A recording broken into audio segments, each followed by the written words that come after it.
Lenin and Philosophy by Louis Althusser, 1968. Louis Althusser, 1971. Lenin and Philosophy and Other Essays.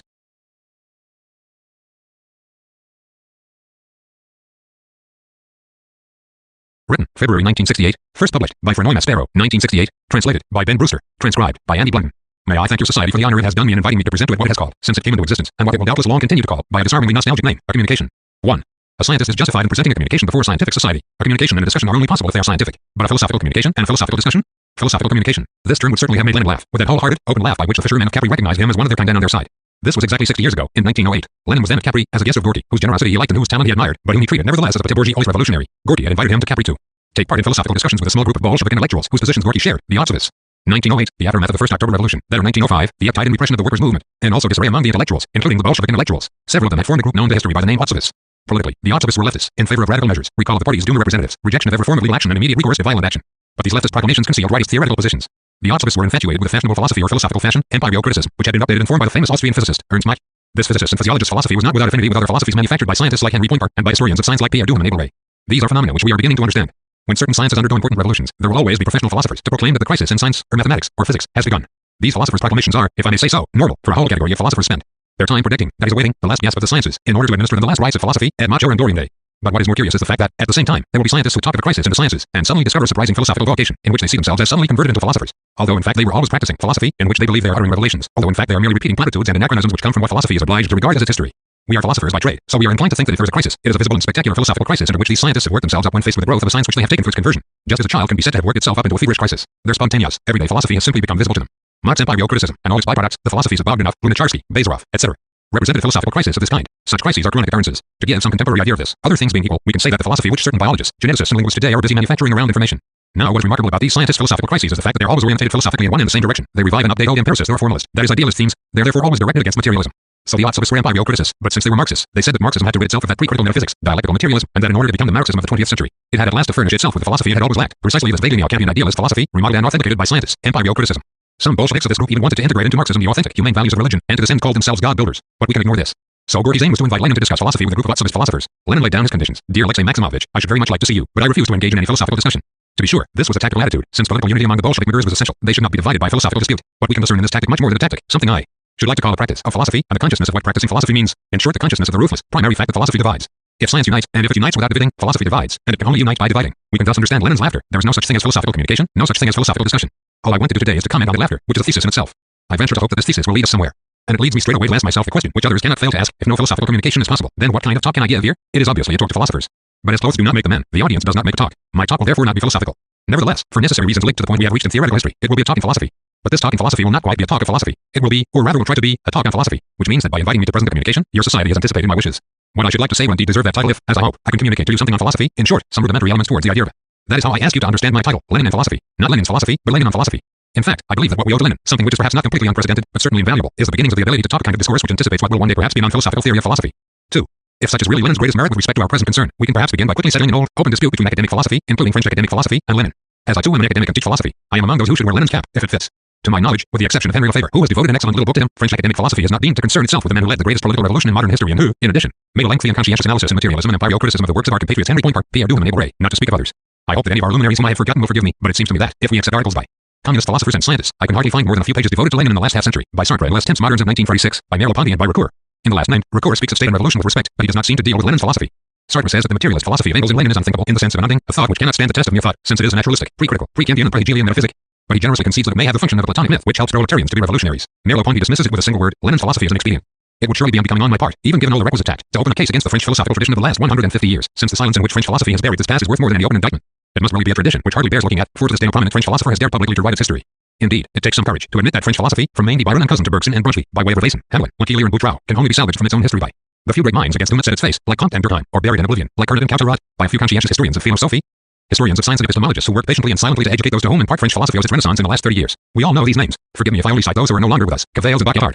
After all, this French academic philosophy, profoundly religious, spiritualist and reactionary 150 years ago, then in the best of cases conservative, finally belatedly liberal and personalist, this philosophy which magnificently ignored Hegel, Marx and Freud, this academic philosophy which only seriously began to read Kant, then Hegel and Husserl, and even to discover the existence of Friedrich Russell a few decades ago, and sometimes less, why should it have concerned itself with this Bolshevik, revolutionary, and politician, Lenin?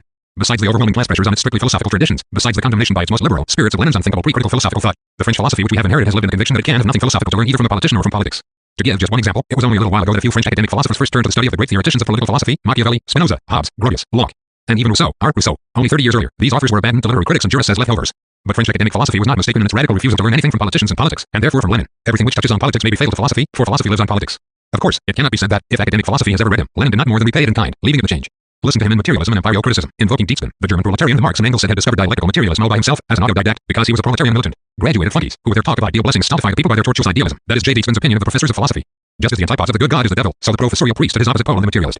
The materialist theory of knowledge is a universal weapon against religious belief, and not only against the notorious, formal and common religion of the priest, but also against the most refined, elevated professorial religion of muddled idealists. Dietzmann was ready to prefer religious honesty to the half-heartedness of free-thinking professors, for their system prevails. There we find integral people who do not separate theory from practice. For those who call themselves philosophers, professors and university lecturers are, despite their apparent free-thinking, more or less immersed in superstition and mysticism, and in relation to social democracy constitute a single, reactionary mass.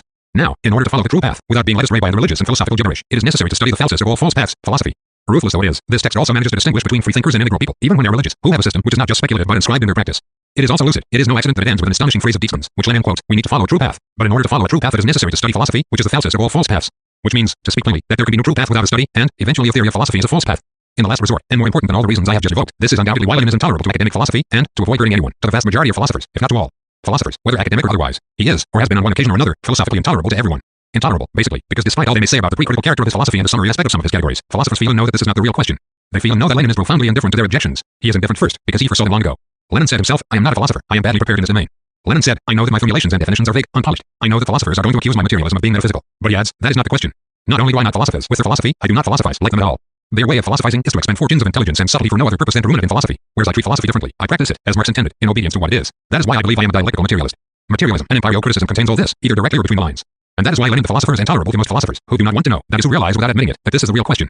The real question is not whether Marx, Engels and Lenin are or are not real philosophers, whether their philosophical statements are formally irreproachable, whether they do or do not make foolish statements about Kant's thing in itself, whether their materialism is or is not pre-critical, etc. All these questions are and always have been posed inside a certain practice of philosophy. The real question bears precisely on this traditional practice which Lenin brings back into question by proposing a quite different practice of philosophy. This different practice contains something like a promise or outline of an objective knowledge of philosophy's mode of being, a knowledge of philosophy as a whole with their holes. But the last thing philosophers and philosophy can bear, the intolerable, is perhaps precisely the idea of this knowledge. What philosophy cannot bear is the idea of a theory of philosophy capable of changing its traditional practice. Such a theory may be fatal for philosophy, since it lives by its denegation. So academic philosophy cannot tolerate Lenin for two reasons, which are really one and the same. On the one hand, it cannot bear the idea that it might have something to learn from politics and from a politician, and on the other hand, it cannot bear the idea that philosophy might be the object of a theory, that is of an objective knowledge. Here, too, philosophy, whether academic or otherwise, is not mistaken. It puts up such a stubborn resistance to this apparently accidental encounter in which a mere politician suggests with the beginnings of a knowledge of what philosophy is, because this encounter hits the mark. The most sensitive point, the point of the intolerable, the point of the repressed, which traditionally philosophy has merely ruminated, precisely the point at which, in order to know itself and its theory, philosophy is to recognize that it is no more than a certain investment of politics, a certain continuation of politics, a certain rumination of politics. Lenin happens to have been the first to say so. It also happens that he could say so only because he was a politician, and not just any politician, but a proletarian leader. That is why Lenin is intolerable to philosophical rumination, as intolerable, and I choose my words carefully, as Freud is to psychological rumination. It is clear that between Lenin and established philosophy there are not just misunderstandings and incidental conflicts, not even just the philosophy professor's reactions of wounded sensibility when the son of a teacher, a petty lawyer who became a revolutionary leader, declares bluntly that most of them are petty bourgeois intellectuals functioning in the bourgeois education system with so many ideologists inculcating the massive student youth with the dogmas, however critical or post-critical, of the ideology of the ruling classes. Between Lenin and established philosophy there is a peculiarly intolerable connection, the three. But before we can really see how the relations between Lenin and philosophy reach this point, we must go back a little and, before discussing Lenin and philosophy in general, we have to establish Lenin's place in Marxist philosophy, and therefore to raise the question of the state of Marxist philosophy. I cannot hope to outline the history of Marxist philosophy here. I am in no position to do so, and for an altogether determinate reason, I should have to know precisely what was the sexless history I proposed to write, and if I knew that, I would also have to be in a position to know whether the sex has or has not a history. That is, whether it has or has not the right to a history. Rather than outlining, even very roughly, the history of Marxist philosophy, I should like to demonstrate the existence of symptomatic difficulty in the light of a sequence of texts and works in history. This difficulty has given rise to famous disputes which have lasted to the present day. The names most often given to these disputes signal its existence. What is the core of Marxist theory? A science or a philosophy? Is Marxism at heart a philosophy? The philosophy of praxis. But then what are the scientific claims made by Marx? Is Marxism, on the contrary, at heart a science, historical materialism, the science of history? But then what is its philosophy? Dialectical materialism? Or again, if we accept the classical distinction between historical materialism and dialectical materialism, how are we to think this distinction, in traditional terms or in new terms? Or again, what are the relations between materialism and the dialectic and dialectical materialism? Or again, what is the dialectic, a mere method, or philosophy as a whole? This difficulty which has provided the fuel for so many disputes is a symptomatic one. This is intended to suggest that it is the evidence for the partly enigmatic reality, of which the classical questions that I have just recalled are a certain treatment, that is a certain interpretation. Speaking very schematically, the classical formulations interpret this difficulty solely in terms of philosophical questions. That is inside what I have called philosophical rumination, whereas it is undoubtedly necessary to think these difficulties and the philosophical questions which they cannot fail to provoke in quite different terms, in terms of the problem, that is of objective knowledge. Only on this condition, certainly, is it possible to understand the confusion that has led people to think in terms of prematurely philosophical questions the essential theoretical contribution of Marxism to philosophy, that is the insistence of a certain problem which may well produce philosophical effects, but only insofar as it is not itself in the last instance a philosophical question. If I have deliberately used terms which presuppose certain distinctions, this is not so as to pass judgment on those who have been subject to this confusion, for we are all subject to it and we all have every reason to think that it was and still is inevitable, so much so that Marxist philosophy itself has been and still is cognate, for necessary reasons. For finally, a glance at the theater of what is called Marxist philosophy since the theses on Feuerbach is enough to show that it presents a rather curious spectacle. Granted that Marx's early works do not have to be taken into account, and that we subscribe to Marx's statement that the German ideology represented a decision to settle accounts with his erstwhile philosophical consciousness, and therefore a rupture and conversion in his thought. Then when we examine what happens between the theses on Feuerbach and Engels as a deep ring, the long interval of philosophical emptiness cannot fail to strike us. The 11th thesis on Feuerbach proclaimed, the philosophers have only interpreted the world in various ways. The point is to change it. This simple sentence seemed to promise a new philosophy, one which was no longer an interpretation, but rather a transformation of the world. Moreover, that is how it was read more than half a century later, by Labriola, and then following him, by Gramsci, both of whom defined Marxism essentially as a new philosophy, a philosophy of praxis. Yet we have to face the fact that this prophetic sentence produced no new philosophy immediately. At any rate, no new philosophical discourse, quite the contrary, it merely initiated a long philosophical silence. This silence was only broken publicly by what had all the appearances of an unforeseen accident, a precipitate intervention by Engels, forced into ideological battle with Dring, constrained to follow him onto his own territory in order to deal with the political consequences of the philosophical writings of a blind teacher of mathematics who was beginning to exercise a dangerous influence over German socialism.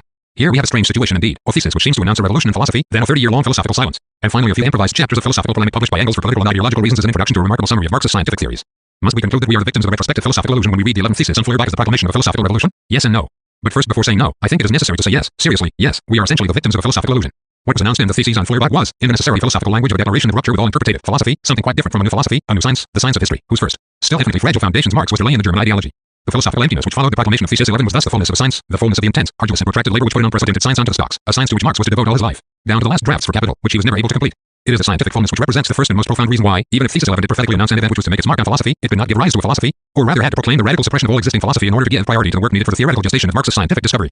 This radical suppression of philosophy is, as is well known, inscribed in so many words in the German ideology. It is essential, says Marx in that work, to get rid of all philosophical fancies and turn to the study of positive reality, to tear aside the veil of philosophy and at last see reality for what it is.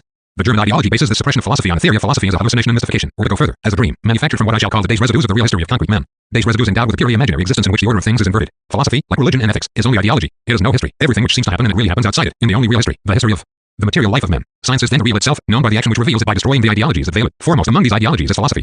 Let us halt at this dramatic juncture and explore its meaning. The theoretical revolution announced in thesis 11 is in reality the foundation of a new science. Employing the concept of Baccalaureates, I believe we can think the theoretical event which inaugurates this new science as an epistemological break. Marx founds a new science, that is, he elaborates a system of new scientific concepts, where previously there prevailed only the manipulation of ideological notions.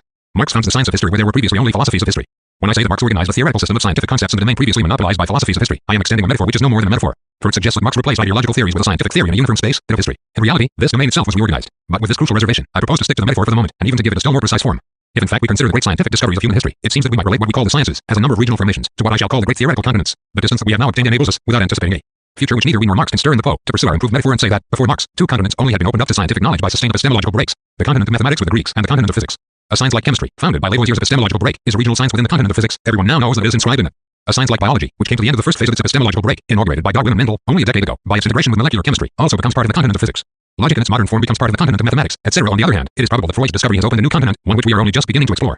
If this metaphor stands up to the test of its extension, I can put forward the following proposition. Marx has opened up to scientific knowledge a new, third scientific continent, the continent of history, by an epistemological break whose first still uncertain strokes are inscribed in the German ideology, after having been announced in the theses of Feuerbach. Obviously, this epistemological break is not an instantaneous event. It is even possible that one might, by recurrence of where some of its details are concerned, assign it a sort of premonition of the past. At any rate, this break becomes visible in its first signs, but these signs only inaugurate the beginning of an endless history, like every. In fact, the operation of these reorganizations, which affect essential concepts and their theoretical components, can be observed empirically in the sequence of Marx's writings, in the Manifesto and the Poverty of Philosophy of 1847, in a contribution to the Critique of Political Economy of 1859, in Wages, Price and Profits of 1865, in the first volume of Capital in 1867, etc. Other reorganizations and developments have followed, in the works of Lenin, especially in that unparalleled work of economic sociology, unfortunately ignored by sociologists, called The Development of Capitalism in Russia, in Imperialism, etc. Whether or no we accept the fact, we are still inscribed in the theoretical space marked and opened by this break today. Like the other breaks which opened up the other two continents that we know, this break inaugurates a history which will never come to an end. That is why we should not read the 11th thesis on Feuerbach as the announcement of a new philosophy, but as that necessary declaration of rupture with philosophy which clears the ground for the foundation of a new science. That is why from the radical suppression of all philosophy to the unforeseen accident which induced the philosophical chapters in Anti-Dring, there is a long philosophical silence during which only the new science speaks. Of course, this new science is materialist, but so is every science, and that is why its general theory is called historical materialism. Here materialism is quite simply the strict attitude of the scientist to the reality of his object, which allows him to grasp what Engels called nature just as it exists without any foreign admixture. In the slightly odd phrase historical materialism, the word materialism registers both the initial rupture with the idealism of philosophies of history and the installation of scientificity with respect to history. Historical materialism thus means science of history. If the birth of something like Marxist philosophy is ever to be possible, it would seem that it must be from the very gestation of the science, a quite original sister, certainly, but in its very strangeness a sister of the existing sciences, after the long interval which always divides a philosophical reorganization from the scientific revolution which induced it. Indeed, in order to go further into the reasons for this philosophical silence, I am driven to put forward a thesis concerning the relations between the sciences and philosophy without going further than to illustrate it with empirical data. Lenin began his book State and Revolution with this simple empirical comment: the state has not always existed. The existence of the state is only observable in class societies. In the same way, I shall say, philosophy has not always existed. The existence of philosophy is only observable in a world which contains what is called a science or a number of sciences. A science in the strict sense, a theoretical, that is ideal and demonstrative discipline, not an aggregate of empirical results. If philosophy is to be born, or reborn, one or more sciences must exist. Perhaps this is why philosophy in the strict sense only began with Plato, its birth induced by the existence of Greek mathematics, was overhauled by Descartes, its modern revolution induced by Galilean physics, was recast by Kant under the influence of Newton's discovery, and was remodeled by Husserl under the impetus of the first axiomatics, etc. I only suggest this theme, which needs to be tested, in order to point out, in the empirical mode still, that ultimately Hegel was not wrong to say that philosophy takes wing at dusk, when science, born at dawn, has already lived the time of a long day. Philosophy is thus always a long day behind the science which induces the birth of its first form and the rebirths of its revolutions, a long day which may last years, decades, a half-century or a century. We should realize that the shock of a scientific break does not make itself felt at once. That time is needed for it to reorganize philosophy. We should also conclude, no doubt, that the work of philosophical gestation is closely linked with the work of scientific gestation, each being a work in the other. It is clear that the new philosophical categories are elaborated in the work of the new science, but it is also true that in certain cases what is called philosophy also serves as a theoretical laboratory in which the new categories required by the concepts of the new science are brought into focus. For example, was it not in Cartesianism that a new category of causality was worked out for Galilean physics, which had run up against Aristotelian cause as an epistemological obstacle? If we add to this the fact that the great philosophical events with which we are familiar are clearly related to inducements from the opening of the two scientific continents, Greek mathematics and Galilean physics, we can pronounce certain inferences about what I think we can call Marxist philosophy. 3 inferences. First inference. If Marx really has opened up a new continent to scientific knowledge, his scientific discovery ought to induce some kind of important reorganization in philosophy. The 11th thesis was perhaps ahead of its time, but it really did announce a major event in philosophy. It seems that this may be the case. Second inference. Philosophy only exists by virtue of the distance it lags behind its scientific inducement. Marxist philosophy should therefore lag behind the Marxist science of history. This does indeed seem to be the case. The 30-year desert between the theses on Feuerbach and Antigone is evidence of this, as are certain long periods of deadlock later, periods in which we and many others are still marking time. Third inference. There is a chance that we shall find more advanced theoretical elements for the elaboration of Marxist philosophy than we might have expected in the gestation of Marxist science, given the distance we now have on its lag. Lenin used to say that one should look at Marxist capital for his dialectic, by which he meant Marxist philosophy itself. Capital must contain something from which to complete or forge the new philosophical categories. They are surely at work in capital, in the practical state. It seems that this may be the case. We must read capital in order to find out. The day is always long, but as luck would have it is already far advanced. Look, dusk will soon fall. Marxist philosophy will take wing. Taken as guidelines, these inferences introduce, if I may say so, a kind of order into our concerns and hopes, and also into certain of our thoughts. We can now understand that the ultimate reason why Marx, trapped as he was in poverty, fanatical scientific work, and the urgent demands of political leadership, never wrote the dialectic he dreamed of, was not, whatever he may have thought, that he never found the time. We can now understand that the ultimate reason why Engels, suddenly confronted with the necessity, as he writes, of having his say on philosophical questions, could not satisfy the professional philosophers, was not the improvised character of a mere ideological polemic. We can now understand that the ultimate reason for the philosophical. We can now say it. The time that Marx could not find Engels' philosophical extemporization, the laws of the ideological struggle in which Lenin was forced merely to turn his enemies on weapons against him, each of these is a good enough excuse, but together they do not constitute the reason. The ultimate reason is that the times were not ripe, that dusk had not yet fallen, and that neither Marx himself, nor Engels, nor Lenin could yet write the great work of philosophy which Marxism-Leninism lacks. If they did come well after the science on which it depends, in one way or another they all still came too soon for philosophy, which is indispensable, but cannot be born without a necessary lag. Given the concept of this necessary lag, everything should become clear, including the misunderstanding of those like the young Lukes and Ramsay, and so many others without their gifts, who were so impatient with the slowness of the birth of this philosophy that they proclaimed that it had already long been born, from the beginning, from the theses on Feuerbach, that is well before the beginnings of Marxist science itself, and who, to prove this to themselves, simply stated that since every science is a superstructure, and every existing science is therefore basically positivist because it is bourgeois, Marxist science. Given the concept of this necessary lag can be cast on many other difficulties, too, even in the political history of Marxist organizations, their defeats and crises. If it is true, as the whole Marxist tradition claims, that the greatest event in the history of the class struggle, that is practically in human history, is the union of Marxist theory and the workers' movement, it is clear that the internal balance of that union may be threatened by those failures of theory known as deviations. However trivial they may be, we can understand the political scope of the unrelenting theoretical disputes, at least in the socialist and then in the communist movement, over what Lenin calls mere shades of opinion. For, as he said in What is to be done, the fate of Russian social democracy for very many years to come may depend on the strengthening of one or other shade. Therefore, Marxist theory being what it is, a science and a philosophy, and the philosophy having necessarily lagged behind the science, which has been hindered in its development by this, we may be tempted to think that these theoretical deviations were, at bottom, inevitable, not just because of the effects of the class struggle on and in theory, but also because of the dislocation inside theory itself. In fact, to turn to the past of the Marxist workers' movement, we can call by their real names the theoretical deviations which have led to the great historical defeats for the proletariat of the Second International, to mention only one. These deviations are called economism, evolutionism, voluntarism, humanism, empiricism, dogmatism, etc. Basically, these deviations are philosophical deviations, and were denounced as philosophical deviations by the great workers' leaders, starting with Engels and Lenin. But this now brings us quite close to understanding why they overwhelmed even those who denounced them. Were they not in some way inevitable, precisely as a function of the necessary lag of Marxist philosophy? To go further, if this is the case, and even in the deep crisis today dividing the international communist movement, Marxist philosophers may well tremble before the task, unanticipated because so long anticipated, which history has assigned and entrusted to them. If it is true as so many signs indicate, that today the lag of Marxist philosophy can in part be overcome, doing so will not only cast light on the past, but also perhaps transform the future. In this transformed future, justice will be done equitably to all those who had to live in the contradiction of political urgency and philosophical lag. Justice will be done to one of the greatest, to Lenin. Justice, his philosophical work will then be perfected, that is completed and corrected. We surely owe this service and this homage to the man who was lucky enough to be born in time for politics. But 4. Now that the history of Marxist theory has shown us why Marxist philosophy lags behind the science of history, we can go directly to Lenin and to his work. But then our philosophical dream will vanish. Things do not have its simplicity. Let me anticipate my conclusion. No, Lenin was not born too soon for philosophy. No one is ever born too soon for philosophy. If philosophy lags behind, if this lag is what makes it philosophy, how is it ever possible to lag behind a lag which has no history? If we absolutely must go on talking of lag, it is we who are lagging behind Lenin. Our lag is simply another name for a mistake, for we are philosophically mistaken about the relations between Lenin and philosophy. The relations between Lenin and philosophy are certainly expressed in philosophy, inside the game which constitutes philosophy is philosophy, but these relations are not philosophical, because this game is not philosophical. I want to try to expound the reasons for these conclusions in a concise and systematic, and therefore necessarily schematic, form, taking as the object of my analysis Lenin's great philosophical work, materialism and empirio criticism. I shall divide this exposition into 3 moments. 1. Lenin's great philosophical theses. 2. Lenin and philosophical practice. 3. Lenin and partisanship in philosophy. In dealing with each of these points, I shall be concerned to show what was new in Lenin's contribution to Marxist theory. 1. Lenin's great philosophical theses. By theses, I mean, like anyone else, the philosophical positions taken by Lenin, registered in philosophical pronouncements. For the moment, I shall ignore the objection which has provided academic philosophy with a screen or pretext for its failure to read materialism and empirio criticism, Lenin's categorical terminology, his historical references, and even his ignorances. It is a fact itself worthy of a separate study that, even in the astonishing in lieu of an introduction to materialism and empirio criticism which takes us brusquely back to Berkeley and Diderot, Lenin in many respects situates himself in the theoretical space of 18th century empiricism. That is in the philosophical problematic, which is officially pre-critical, if it is assumed that philosophy became officially critical with Kant. Once we have noted the existence of this reference system, once we know its structural logic, we can explain Lenin's theoretical formulations of so many effects of this logic, including the incredible contortions which he inflicts on the categorical terminology of empiricism in order to turn it against empiricism. For if he does think in the problematic of objective empiricism, and if the fact of thinking in that problematic often affects not just the formulations of his thought, but even some of its movements, no one could deny that Lenin does think. That is, think systematically and rigorously. It is this thought which matters to us, in that it pronounces certain theses. Here they are, pronounced in their naked essentials. I shall distinguish 3 of them. Thesis 1. Philosophy is not a science. Philosophy is distinct from the sciences. Philosophical categories are distinct from scientific concepts. This is a crucial thesis. Let me indicate the decisive point in which its destiny is at stake, the category of matter, surely the touchstone for the materialist philosophy, and for all the philosophical souls who hope for its salvation, that is its death. Now Lenin says in so many words that the distinction between the philosophical category of matter and the scientific concept of matter is vital for Marxist philosophy. Matter is a philosophical category. The sole property of matter with whose recognition philosophical materialism is bound up is the property of being an objective reality. It follows that the philosophical category of matter, which is conjointly a thesis of existence and a thesis of objectivity, can never be confused with the contents of the scientific concepts of matter. The scientific concepts of matter define knowledges relative to the historical state of the sciences about the objects of those sciences. The content of the scientific concept of matter changes with the development, that is with the deepening of scientific knowledge. The meaning of the philosophical category of matter does not change, since it does not apply to any object of science, but affirms the objectivity of all scientific knowledge of an object. The category of matter cannot change. It is absolute. The consequences which Lenin draws from this distinction are crucial. Firstly, he reestablishes the truth about what was then called the crisis of physics. Physics is not in crisis, but in growth. Matter has not disappeared. The scientific concept of matter alone has changed in content, and it will always go on changing in the future, for the process of knowledge is infinite in its object itself. The scientific pseudo-crisis of physics is only a philosophical crisis or fright in which ideologists, even though some of them are also scientists, are openly attacking materialism. When they proclaim the disappearance of matter, we should hear the silent discourse of their wish, the disappearance of materialism. And Lenin denounces and knocks down all those ephemerally philosophical scientists who thought their time had come. What is left of these characters today? Who still remembers them? We must concede at least that this philosophical ignoramus Lenin had good judgment. And what professional philosopher was capable, as he was, of committing himself without hesitation or delay, so far and so surely, absolutely alone, against everyone, in an apparently lost cause? I should be grateful if anyone could give me one name other than Husserl, at that time Lenin's objective ally against empiricism and historicism, but only a temporary ally, and one who could not meet him, for Husserl, as a good philosopher, believed he was going somewhere. But Lenin's thesis goes further than the immediate conjuncture. If it is absolutely essential to distinguish between the philosophical category of matter and every scientific concept, it follows that those materialists who apply philosophical categories to the objects of the sciences as if they were concepts of them are involved in a case of mistaken identity.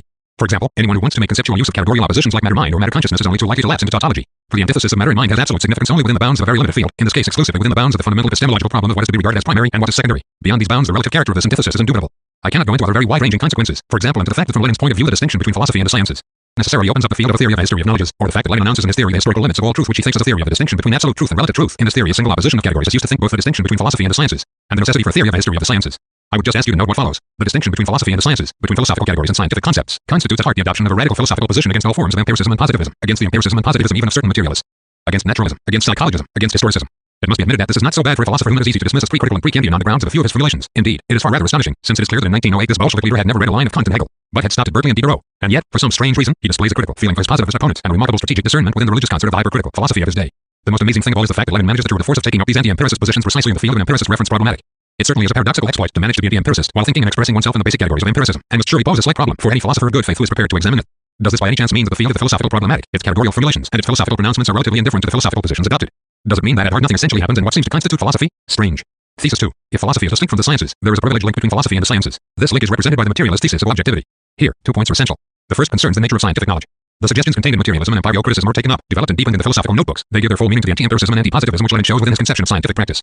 In this respect, Lenin must also be regarded as a witness who speaks of scientific practice as a genuine practitioner. A reading of the text he devoted to Marx's Capital between 1898 and 1905, and his analysis of the development of capitalism in Russia is enough to show that his scientific practice as a Marxist theoretician of history, political economy and sociology was constantly accompanied by acute epistemological reflections, which his philosophical texts simply take up in a generalized form.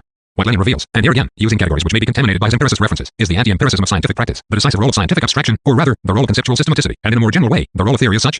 Politically, Lenin is famous for his critique of spontaneism, which, it should be noted, is not directed against the spontaneity, resourcefulness, inventiveness and genius of the masses of the people, but against the political ideology which, screened by an exaltation of the spontaneity of the masses, exploits it in order to divert it into an incorrect politics. But it is not generally realized that Lenin adopts exactly the same position in his conceptions of scientific practice.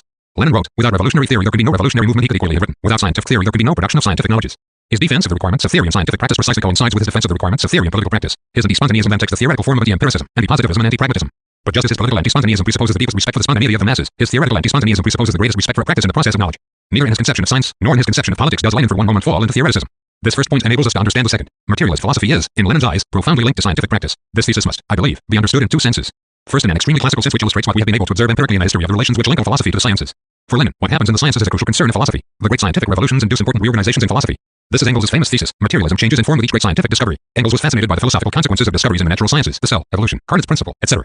But Lenin defends the same thesis in a better way by showing that the decisive discovery which has induced an obligatory reorganization of materialist philosophy does not come so much from the sciences of nature as from the science of history, from historical materialism. In a second sense, Lenin invokes an important argument. Here he no longer talks of philosophy in general, but of materialist philosophy. The latter is particularly concerned with what happens in scientific practice, but in a manner peculiar to itself, because it represents, in its materialist thesis, the spontaneous convictions of scientists about the existence of the objects of their sciences, and the objectivity of their knowledge. In materialism and empirio criticism, Lenin constantly repeats the statement that most specialists in the sciences of nature are spontaneously materialistic, at least in one of the tendencies of their spontaneous philosophy. While fighting the ideologies of the spontaneism of scientific practice, Lenin recognizes in the experience of scientific practice a spontaneous materialist tendency of the highest importance for Marxist philosophy. He thus interrelates the materialist thesis required to think the specificity of scientific knowledge with the spontaneous materialist tendency of the practitioners of the sciences, as expressing both practically and theoretically one and the same materialist thesis of existence and objectivity. Let me anticipate and say that the Leninist insistence on affirming the privileged link between the sciences and Marxist materialist philosophy is evidence that here we are dealing with a decisive nodal point, which, if I may, I shall call nodal point number 1. But precisely in this mention of the spontaneous philosophy of the scientist something important is emerging which will bring us to another decisive nodal point of a quite different kind. Thesis 3. Here, too, Lenin is taking up a classical thesis expounded by Engels and Ludwig Feuerbach and the end of classical German philosophy, but he gives it an unprecedented scope. This thesis concerns the history of philosophy conceived as the history of an age-old struggle between 2 tendencies, idealism and materialism. It must be admitted that in its bluntness, this thesis runs directly counter to the convictions of the great majority of professional philosophers. If they are prepared to read Lenin, and they will all have to someday, they will all admit that his philosophical theses are not so summary as reputation makes them. But I am afraid that they will stubbornly resist this last thesis, for it threatens to wound them in their most profound convictions. It appears far too crude, fit only for public, that is ideological and political, disputes. To say that the whole history of philosophy can be reduced in the last instance to a struggle between materialism and idealism seems to cheapen all the wealth of the history of philosophy. In fact, this thesis amounts to the claim that essentially philosophy is no real history. What is a history which is no more than the repetition of the clash between 2 fundamental tendencies? The forms and arguments of the fight may vary, but if the whole history of philosophy is merely the history of these forms, they only have to be reduced to the immutable tendencies that they represent for the transformation of these forms to become a kind of game for nothing. Ultimately, philosophy is no history. Philosophy is that strange theoretical site where nothing really happens, nothing but this repetition of nothing. To say that nothing happens in philosophy is to say that philosophy leads nowhere because it is going nowhere. The paths it opens really are, as Dietzmann said, long before Heidegger, paths that lead nowhere.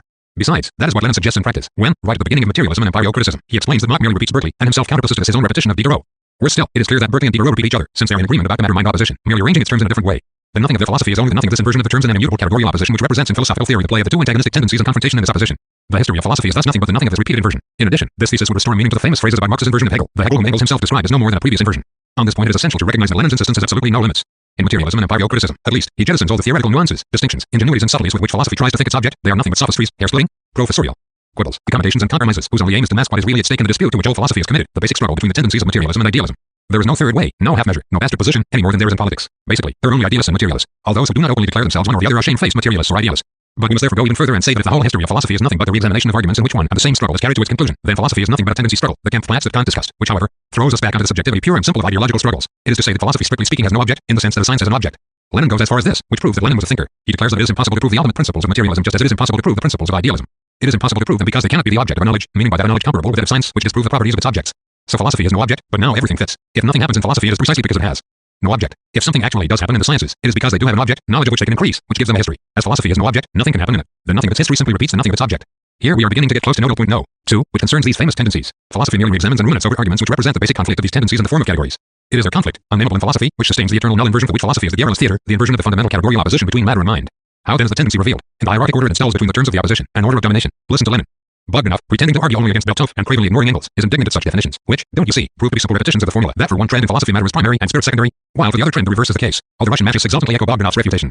But the slightest reflection could have shown these people that it is impossible, in the very nature of the case, to give any definition of these two element concepts of epistemology, except an indication which of them is taken as primary. What is meant by giving a definition? It means essentially to bring a given concept within a more comprehensive concept. The question then is, are there more comprehensive concepts with which the theory of knowledge could operate than those of being and thinking, matter and sensation, physical and mental? No, these are the ultimate, most comprehensive concepts, which epistemology has in point of fact so far not surpassed.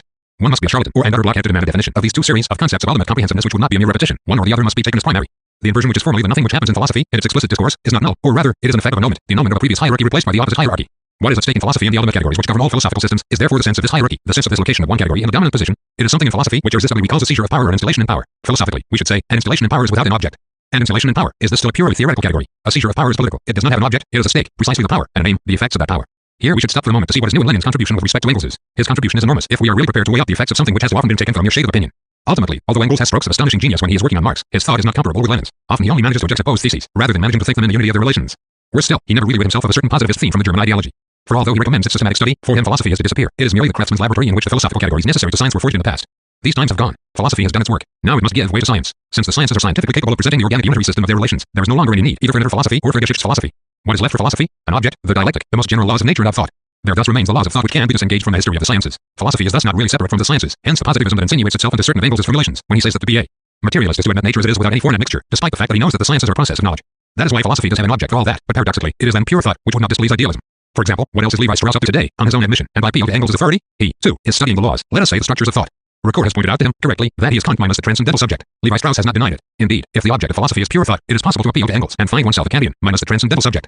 The same difficulty can be expressed in another way. The dialectic, the object of philosophy, is called a logic. Can philosophy really have the object of logic for its object? It seems that logic is now moving further and further away from philosophy. It is a science. Of course, at the same time, Engels also defends the thesis of the two tendencies, but materialism and dialectics on the one hand, tendency struggle and philosophical advance exclusively determined by scientific advance on the other hand are two things very hard to think together. That is to think. Engels tries, but even if we are prepared not to take him literally, it is only too clear that he is missing something essential. Which is to say that he is missing something essential to his thought if he is to be able to think. Thanks to Lenin, we can see that this is a matter of an omission. For Engels' thought is missing precisely what Lenin adds to it. Lenin contributes a profoundly consistent thought, in which are located a number of radical theses that undoubtedly circumscribe emptinesses, but precisely pertinent emptinesses. At the center of his thought is the thesis that philosophy is no object, that is philosophy is not to be explained merely by the relationship it maintains with the sciences. We are getting close to nodal point no. 2. But we have not got there yet. 2. Lenin and philosophical practice. In order to reach this nodal point no. 2. I shall enter a new domain, that of philosophical practice. It would be interesting to study Lenin's philosophical practice in his various works, but that would presuppose that we already knew what philosophical practice is as such. Now it so happens that on a few rare occasions, Lenin was forced by the exigencies of philosophical polemic to produce a kind of definition of his philosophical practice. Here are the two clearest passages. You will say that this distinction between relative and absolute truth is indefinite, and I shall reply, it is sufficiently indefinite to prevent science from becoming a dogma in the bad sense of the term, from becoming something dead, frozen, ossified, but at the same time it is sufficiently definite to enable us to draw a dividing line in the most emphatic and irrevocable manner between ourselves and fideism and agnosticism, between ourselves and philosophical idealism and the sophistry of the followers of human Kant. Of course, we must not forget that the criterion of practice can never, in the nature of things, either confirm or refute any human idea completely. This criterion too is sufficiently indefinite not to allow human knowledge to become absolute, but at the same time it is sufficiently definite to wage a ruthless fight on all varieties of idealism and agnosticism. Other passages confirm Lenin's position. These are clearly not rash or isolated formulations, but the expressions of a profound thought. Lenin thus defines the ultimate essence of philosophical practice as an intervention in the theoretical domain. This intervention takes a double form. It is theoretical in its formulation of definite categories, and practical in the function of these categories. This function consists of drawing a dividing line inside the theoretical domain between ideas declared to be true and ideas declared to be false, between the scientific and the ideological. The effects of this line are of two kinds, positive in that they assist a certain practice, scientific practice, and negative in that they defend this practice against the dangers of certain ideological notions, here those of idealism and dogmatism. In this drawing of a dividing line we can see the two basic tendencies we have discussed confronting one another. It is materialist philosophy that draws this dividing line in order to protect scientific practice against the assaults of idealist philosophy, the scientific against the assaults of the ideological. We can generalize this definition by saying all philosophy consists of drawing a major dividing line by means of which it repels the ideological notions of the philosophies that represent the opposing tendency. The stake in this act of drawing, that is in philosophical practice, is scientific practice, scientificity. Here we rediscover my notable point number 1, the privileged relation of philosophy to the sciences. We also rediscover the paradoxical game of the inversion of terms in which the history of philosophy is annulled in the nothing it produces. This nothing is not null, since its stake is the fate of the scientific practices, of the scientific, and of its partner, the ideological. Either the scientific practices are exploited or they are assisted by the philosophical intervention. We can thus understand why philosophy can have a history, and yet nothing occurs in that history. For the intervention of each philosophy, which displaces or modifies existing philosophical categories, and thus produces those changes in philosophical discourse in which a history of philosophy proffers its existence, is precisely the philosophical nothing whose insistence we have established, since a dividing line actually is nothing. It is not even a line or a drawing, but the simple fact of being divided, that is the emptiness of a distance taken. This distance leaves its trace in the distinctions of the philosophical discourse, in its modified categories and apparatus, but all these modifications are nothing in themselves since they only act outside their own presence. In the distance or non-distance which separates the antagonistic tendencies from the scientific practices, the stake in their struggle. All that can be truly philosophical in this operation of a null drawing is its displacement, but that is relative to the history of the scientific practices and of the sciences. For there is a history of the sciences, and the lines of the philosophical front are displaced according to the transformations of the scientific conjuncture, and according to the state of the philosophical apparatuses that these transformations induce. The terms that designate the scientific and the ideological thus have to be rethought again and again. Hence there is a history in philosophy rather than a history of philosophy, a history of the displacement of the indefinite repetition of a null trace whose effects are real. This history can be read profitably in all the great philosophers, even the idealist ones, and in the one who sums up the whole history of philosophy, Hegel. That is why Lenin read Hegel with astonishment, but this reading of Hegel is also a part of Lenin's philosophical practice. To read Hegel as a materialist is to draw dividing lines within him. No doubt I have gone beyond Lenin's literal meaning, but I do not think that I have been unfaithful to him. At any rate, I say simply that Lenin offers us something with which we can begin to think the specific form of philosophical practice in its essence, and give a meaning retrospectively to a number of formulations contained in the great texts of classical philosophy. For, in his own way, Plato had already discussed the struggle between the friends of the forms and the friends of the earth, declaring that the true philosopher must know how to demarcate, incise and draw dividing lines. However, one fundamental question remains: what are the two great tendencies which confront one another in the history of philosophy? Lenin gives this question a wild answer, but an answer. 3. Partisanship in philosophy. The answer is contained in the thesis, famous, and it must be said, shocking to many people, of partisanship in philosophy. This word sounds like a directly political slogan in which partisan means a political party, the Communist Party. And yet, any halfway close reading of Lenin, not only of materialism and empirio-criticism, but also and above all of Lenin is simply observing that all philosophy is partisan, as a function of its basic tendency, against the opposing basic tendency, via the philosophies which represent it. But at the same time, he is observing that the vast majority of philosophers put a great price on being able to declare publicly and prove that they are not partisan, because they do not have to be partisan. Thus Kant, the Kampfplatz, he discusses is all right for other, pre-critical philosophers, but not for critical philosophy. His own philosophy is outside the Kampfplatz, somewhere else, whence it assigns itself precisely the function of arbitrating the conflicts of metaphysics in the name of the interests of reason.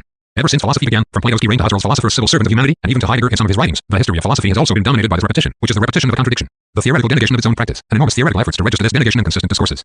Lenin's response to this surprising fact, which seems to be constitutive of the vast majority of philosophies, is simply to say a few words to us about the insistence of these mysterious tendencies and confrontation in the history of philosophy. In Lenin's view, these tendencies are finally related to class positions, and therefore to class conflicts. I say related to, for Lenin says no more than that, and besides, he never says that philosophy can be reduced to the class struggle pure and simple, or even to what the Marxist tradition calls the ideological class struggle. Not to go beyond Lenin's declarations, we can say that, in his view, philosophy represents the class struggle, that is politics. It represents it, which presupposes an instance with which politics is thus represented. This instance is the sciences. Notable point number 1, the relation between philosophy and the sciences. Notable point no. 2, the relationship between philosophy and politics. Everything revolves around this double relation. We can now advance the following proposition. Philosophy is a certain continuation of politics, in a certain domain, vis a certain reality.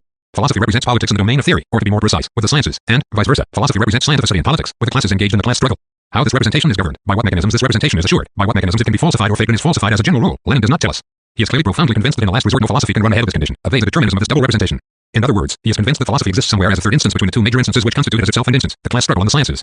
One more word is enough. If notable point number 1, the instance of the sciences, is to be found in Engels. Notable point no. 2, the instance of politics, is not, despite his mention of tendency struggles in philosophy. In other words, Lenin is not just a commentator of Engels. He has contributed something new and decisive in what is called the domain of Marxist philosophy, what was missing from Engels. One more word and we are through. For the knowledge of this double representation of philosophy is only the hesitant beginning of a theory of philosophy, but it really is such a beginning. No one will dispute the fact that this theory is an embryonic one, that it has hardly even been outlined in what we thought was a mere polemic. At least these suggestions of Lenin's, if accepted, have the unexpected result that they displace the question into a problem, and remove what is called Marxist philosophy from the rumination of a philosophical practice which has always and absolutely predominantly been that of the denegation of its real practice. That is how Lenin responded to the prophecy in the 11th thesis, and he was the first to do so, for no one had done it before him, not even Engels. He himself responded in the style of his philosophical practice. A wild practice in the sense in which Freud spoke of a wild analysis, one which does not provide the theoretical credentials for its operations, and which raises screams from the philosophy of the interpretation of the world, which might be called the philosophy of denegation. A wild practice, if you will, but what did not begin by being wild? The fact is that this practice is a new philosophical practice, new in that it is no longer the rumination which is no more than the practice of denegation, where philosophy, constantly intervening politically in the disputes in which the real destiny of the sciences is at stake, between the scientific that they install and the ideology that threatens them, and constantly intervening scientifically in the struggle in which the fate of the classes is at stake, between the scientific that assists them and the ideological that threatens them, nonetheless stubbornly denies in philosophical theory that it is intervening in these ways, new in that it is a practice which has renounced denegation, and, knowing what it does, acts according to what it is. If this is indeed the case, we may surely suspect that it is no accident that this unprecedented effect was induced by Marx's scientific discovery, and thought by a proletarian political leader. For if philosophy's birth was induced by the first science in human history, this happened in Greece, in class society, and knowing just how far class exploitation's effects may stretch, we should not be astonished that these effects, too, took a form which is classical in class societies, in which the ruling classes denegate the fact that they rule, the form of a philosophical denegation of philosophy's domination by politics. We should not be astonished that only the scientific knowledge of the mechanisms of class rule and all their effects, which Marx produced and Lenin applied, induce the extraordinary displacement in philosophy that shatters the phantasms of the denegation in which philosophy tells itself, so that men will believe it. Only with Lenin, then, could the prophetic sentence in the 11th thesis unflared at last acquire body and meaning. The philosophers have interpreted the world in various ways. The point is to change it. Does this sentence promise a new philosophy? I do not think so. Philosophy will not be suppressed. Philosophy will remain philosophy. But knowing what its practice is and knowing what it is, or beginning to know it, it can be slowly transformed by this knowledge. Less than ever can we say that Marxism is a new philosophy, a philosophy of praxis. At the heart of Marxist theory, there is a science, a quite unique science, but a science. What is new in Marxism's contribution to philosophy is a new practice of philosophy. Marxism is not a philosophy of praxis, but a practice of philosophy. This new practice of philosophy can transform philosophy. And in addition, it can to some extent assist in the transformation of the world. Assist only, for it is not theoreticians, scientists, or philosophers, nor is it men, who make history, but the masses, that is the classes allied in a single class struggle. Notes. 1. A communication presented to the Societe Fournaise de Philosophy on the 24th of February 1968 and reproduced with the permission of its president, M. Jean Weil. 3. I have italicized Lenin's quotations from Tietzkin. Lenin himself stressed the key phrase der Holz with der Holz. 4. See appendix.